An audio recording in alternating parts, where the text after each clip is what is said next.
We must work together. Brothers in the east, in the west, and in the center here, we have similar problems. Our mission is very, very clear. We want to remove Museveni and his sick government from power. How are we going to do that? We are going to do that using any legal and constitutional means necessary. Museveni first, but that will only be the beginning. After removing Museveni, we'll have to fold our hands and get to work.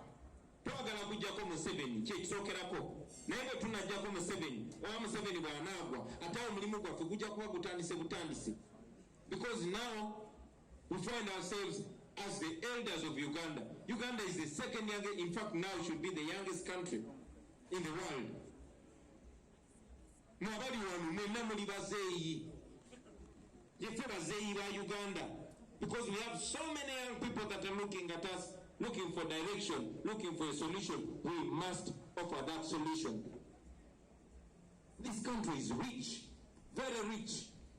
Even before tapping into the natural resources, the gold, the uranium, the oil, we are rich because we have taxes.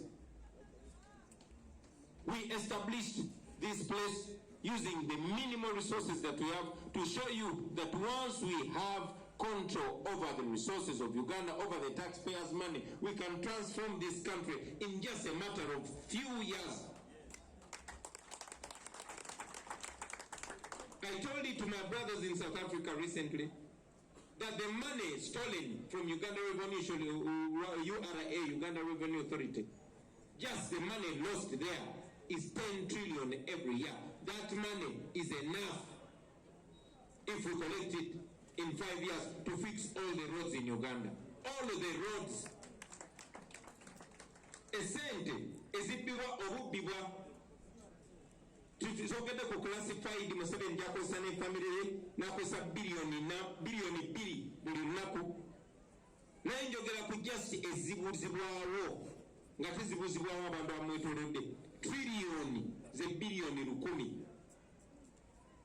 Bilioni emerimu milioni 10. Kati ziba milioni meka. So sente zibibwa mu URA zokka ezibuzibwawo zisobola okufixinga enguudo zaffe zonna mu myaka 5. Tulina kilomita 21 ez'enguudo, naye buli luguudo mu Uganda luyinza okufaanana bwe luti mu myaka just 5. Buli luguudo nga tetukutte ku ssente endala tujjeyo just ezibbibwa zokka. Kiraga nti ne Museveni yennyini z'akozesa ate nazo zisobola okukola ebintu ebirala bingi nnyo. So, bannange tuli mu buzibu. We are here because we're trying to get that fixed. We are not here to have fun. We are not here to waste time. And anybody that is joining us just to have fun, you're in a very wrong place. Oya tujoininga ngaze yes twina bawala abalungi mu kibiina kyaffe naye bwa tujoininze ng'olunonye bufumbo oli mu kifo kikyamu. Naye tujoininga ate n'aleeta munne nga baze kuzimba Uganda empya mumusinga waliwo omukyala gwendabye aze ne mwami we bannange mumusana na kirabo. So we have a mission, and that mission everybody has a role to play. While we are playing the role of leading you there, of putting together ideas and presenting them to you, each one of you has a role, brothers and sisters. We ask you to play the role of awakening all those people that you can get close to. Awaken them, sensitize them, and mobilize them. Muzukusa abantu mbalage ekituufu. Ensi eyongedde maaso ng'ezuukuka ne muzukusa abalala. Nze ngamba nti gy'obeera Kyagulanyi waayo ozuukuse banno. Obabuuse, obabangule obwongo bamanye enjawulo wakati w'ekituufu n'ekikyamu. Bamanye enjawulo wakati wa we tuli ne wa we tulina okuba. Era kyetaagisa ki? Njagala obbasaba bannange nti twesanze nga tulina omukisa, tulina tools nga social media. Social media yambe nnyo, ate namwe muyambe nnyo okutransforminga social media. Back then, TikTok was about nudity. It was about kuwemola. But today, TikTok is about edutainment, and I want to salute all the TikTokers that have taken it upon themselves to use that platform to awaken our people. Mukozese social media yo, Facebook Museveni yagisalako, naye ate mwe muli babuufu somehow, mwine engeri gye mumusala ekikubo ne mugikozesa. Mukozese platform zeezo. Mufolowinga abantu aboogera ebyo ebibakiikirira, ate temumala budde n'abawemuzi. Temumala budde n'abantu batondondera kifaananyi kyaffe. Era njagala obbasaba naawe ali ku social media, manya nti abantu bangi abakufolowinga.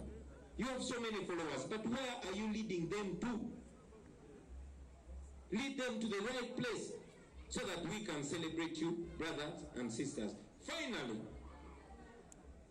I know that there are many politicians and leaders that have joined us, and we welcome you very, very warmly. But I want you to know that we, as People Power and National Unity Platform, we are not focusing on 2026. We are focusing on now. Nchitamu. Njagala mwenna abatujoyinize mmanye nti omulamwa gwaffe si gwa kutunuulira just Kalulu ka 2026. Nedda tutunuulira kati. Era bwatujoyinize ng'oyagala bakubeera akafaananyi ogende weebakolinde 2026 naawe ozze mu kifo kikyamu. Ffe twagala kuyuuya dikiteeta kubanga tumanyi tusobola omuggyako kati. Bwe tuba tetumuggyeko kati twagala tugenda okutuukayo eyo asesegguse yenna. Ekyo kusobola kikola kati. Kwaba nazinga emikono ne mugamba mulize 2026 ebyaliwo 2021 temwabiraba. So buli wotambula making sure buli wosemberera omwaka ogwo ogusembera bonyenya ono yoli oba akyalimu munyenye. Yensonga lwaki tumwetoloola okwetoloola ensi yonna.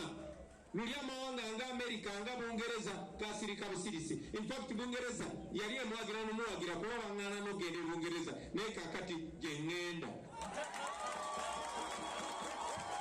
Era bwengenda era mbi bagambe so that Museveni tuko naye ate tokuba bukubi ndulu naawe osobola okukola ekyamaanyi era kikole buli wamu. Akalulu ako kayamba ng'olwedde naffe tweyambye. Bwe tuba tetulina kye tukozeewo kyanjawulo tekajja kuyamba. Nkiddamu bwe tuba tetulina mulimu gwe twekozeemu gwa njawulo tekajja tuyamba. Brothers and sisters, if we have not fundamentally organized and prepared, then it would be a waste of time going into an election. But if we do what we are doing and even double or even triple our efforts, we will get there. Just like you've seen. He's trying to go around it because he cannot go into another election with us. He rigged 2021, but he left it bruised. He has not recovered from that election up to now. So don't just focus on an election. Focus on the work that we are supposed to do. As I conclude, I welcome all of you, brothers and sisters, and I want you to know that we are making every effort to make sure that we are not just another opposition political party. No, the time is gone for just us being formal. We must be formal and informal. Each one of you is a leader. Each one of you has responsibility. And if you maximize that effort, if you maximize the resource that you are, we can only go so far. So with those few remarks, I want to welcome you, brothers and sisters. You have come to a working place. Let's get to work. This here is a headquarter for National Unity Platform, but it's not only for NUP members. It's for every change-seeking group. You saw we hosted our elder Dr. Besije and many other members from other parties. Moving forward, those of you who have just joined us, you will see us welcoming many other people, even those that don't belong to NUP, because we decided to make this a command center for the struggle for all forces of change. Finally, and very finally, we in the People Power Movement and in the National Unity Platform, we believe that every person whether they are members of NUP or not. But if their words and actions are pushing towards the end of the Museveni regime, that person is a comrade. But every person, any person, even if they are branded NUP from head to toe, but if their words, if their discipline is not representative of what we believe in and our values, if their words are helping the dictator stay longer in power, that is an enemy, and treat them as such. I salute you, ladies and gentlemen.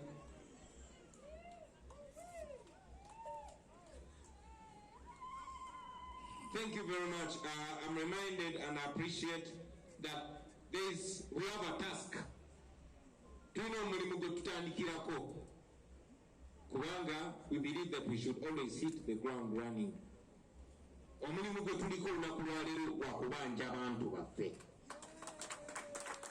we are doing today is demand for our missing people. So many people were abducted. Some were found dead on the streets, in the bushes and many other places, but many others are still missing. We have hundreds of our brothers rotting in prisons. We are demanding for their unconditional release. But first and foremost, we want our missing people, and we want them now. We want Museveni to release our people. We want Nabanja to give us Chibalama. Ladies and gentlemen, Nabanja, the Prime Minister of Museveni's regime, knows where Chibalama is. Muchala Nabanja, Prime Minister Museveni, yayimiridde amasoka kamera n'agamba Chibalama bamuina bamukwata okutta abapoliisi n'ebirala byayogera. Tetuweereza Chibalama bwe bamugulako omusango, twagala tumulabe mu kooti. Chibalama bamubuzaawo kati emyaka 4 n'abalala bangi nnyo. Tuwazeeko 18 kuwaze family 18 zesobola okuvaayo, naye bangi nnyo abalala babatiisa. Twagala abantu baffe, Nabbanja twagala Chibalama, Museveni twagala abantu baffe. Damulira, we want our people. People power, our power. Olutalo nga luwedde, tuliyambale ngule, tuliyambale ngule, tuliyambale ngule. Olutalo nga luwedde, tuliyambale ngule, tulivimba mu Uganda empya, tuliyambala, tuliyambala engule nzima samasa. Olutalo nga luwedde, tuliyambale engule, tulivimba mu Uganda empya. People power, our power.